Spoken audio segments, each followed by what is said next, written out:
Halo semuanya, apa kabar? Semoga kalian dalam keadaan sehat selalu ya. Nah, kita pada hari ini akan membahas terkait dengan implementasi nilai Pancasila bagi penyelenggara negara dan warga negara. Pada hari ini kita akan fokus terkait dengan materi nilai Pancasila yang diimplementasikan dalam kehidupan bermasyarakat, berbangsa, dan bernegara. Nah, kalau kita melihat nilai Pancasila dalam kehidupan masyarakat itu akan menjadi tantangan utama sesuai dengan arus paham-paham yang bersandar pada otoritas materi seperti liberalisme, kemudian kapitalisme, komunisme, sekulerisme, pragmatisme, hedonisme yang menggerus kepribadian bangsa yang berkarakter nilai Pancasila itu sendiri. Nah, dalam hal ini tentu kalian harus memahami teori-teori daripada atau teori materi yang berhubungan dengan liberalisme, kapitalisme. Silakan kalian bisa cari dan kalian bisa tunjukkan nanti kepada temannya atau jelaskan kepada temannya. Seperti apa yang dimaksud dengan hedonisme, pragmatisme. Silakan kalian juga bisa jelaskan nanti. Nah, nilai Pancasila dalam kehidupan bernegara tentu itu adalah sesuai dengan sila pertama, religius. Ini adalah berhubungan dengan nilai ketuhanan. Berarti itu adalah sumber etika dan spiritualitas yang dianggap penting dalam membangun atau sebagai fondasi daripada kehidupan berbangsa dan bernegara. Kemudian yang kedua yaitu disebut dengan universal humanity. Ini adalah etika politik kehidupan bernegara dalam pergaulan dunia, baik dalam mengarah persaudaraan dunia yang dikembangkan secara melalui jalan eksternalisasi dan internalisasi yang nanti akan mencapai kedudukan yang setara, keseimbangan hak dan kewajiban dan sesuai dengan hak dasar daripada manusia itu sendiri. Kemudian yang ketiga yang disebut dengan unity. Ini adalah memadukan keanekaragaman dengan konsep Bhinneka Tunggal Ika.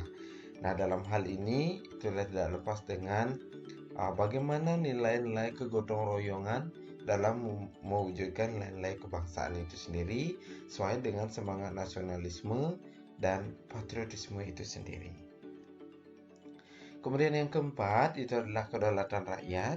Nah, di sini adalah bagaimana menjunjung musyawarah mufakat itu sendiri untuk mencapai kedaulatan rakyat. Kekuasaan yang tertinggi ada di tangan rakyat yang dipimpin oleh hikmat kebijaksanaan. Kemudian yang kelima itu adalah keadilan sosial. Ini adalah sebagai bentuk wujud daripada mencapai visi misi negara sehingga terjadi keseimbangan antara peran manusia sebagai makhluk individu dan peran manusia sebagai makhluk sosial. Nah, tentu ini adalah sudah kita sempat bahas di materi sebelumnya bahwa nilai Pancasila itu ada sebagai input, kemudian sebagai proses, dan juga sebagai outputnya. Nah, implementasi nilai Pancasila bagi penyelenggara negara tentu kita tidak lepas terkait dengan berbagai konsep implementasi Pancasila dalam perumusan kebijakan pada berbagai bidang kehidupan negara. Nah, utamanya adalah di bidang politik. Ini adalah kita tidak lepas pada mengacu pada sila keempat Pancasila, di mana ini menekankan terkait dengan kedaulatan rakyat dan musyawarah mufakat. Nah, untuk kedaulatan rakyat dan musyawarah mufakat ini tentu dalam bidang politik itu tidak lepas dengan infrastruktur politik dan suprastruktur politik. Infrastruktur politik itu adalah yang berhubungan dengan masyarakatnya terkait dengan kewajiban dan hak yang sesuai dengan pasal 28J ayat 1 Undang-Undang Dasar Negara Republik Indonesia, yang artinya ini adalah selain kita untuk mendapatkan hak, tentu kita juga harus mampu menyeimbangkan antara kewajiban yang sudah kita laksanakan. Nah, kalau suprastruktur ini adalah mengacu pada lembaga pemerintahan yang menekankan kepada pembuat kebijakan dan tidak lepas dengan kepentingan masyarakat yang terlebih dahulu terpenuhi. Berarti infrastruktur dan suprastruktur politik ini adalah bagaimana sebagai inputnya yang ada di infrastruktur sebagai lembaga negara, masukannya di sini. Kemudian suprastruktur adalah lembaga pemerintahan yang sebagai pemangku kebijakan itu sendiri. Kemudian yang kedua itu adalah di bidang ekonomi. Ini adalah sebagai tonggak kehidupan bernegara. Tentu juga tidak lepas dengan nilai Pancasila itu sendiri. Yang pertama adalah sebagai sumber etika, sesuai dengan sila yang pertama, untuk bagaimana menjalankan roda ekonomi adalah sesuai dengan kehidupan sosial dan moral itu sendiri. Kemudian yang kedua itu adalah terkait dengan pemerataan sosial, yaitu egalitarian sesuai dengan asas-asas kemanusiaan. Kemudian yang ketiga, bagaimana menciptakan ekonomi untuk kepentingan nasional. Ya, itu adalah sesuai dengan nilai perekonomian kita, yaitu mengacu pada perekonomian yang berdasarkan asas kegotong royongan. Nah, di sini juga di sila keempat bahwa perekonomian itu dalam menekankan tentang ekonomi keluarga dengan gotong royong, semangat gotong royong untuk membangun bangsa dan negara itu sendiri.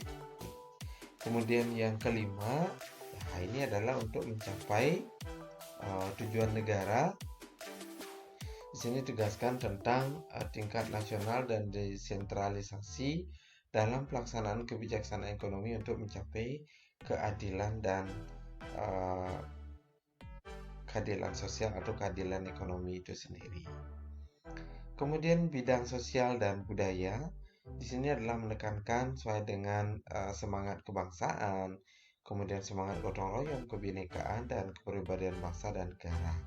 Ini juga tidak lepas dengan pasal 31 ayat 5, pasal 32 ayat 1 dan pasal 36 ayat 36A terkait dengan kebinekaan Tunggal Ika dengan mewujudkan sebagai konsep gotong royong dan kebinekaan itu sendiri.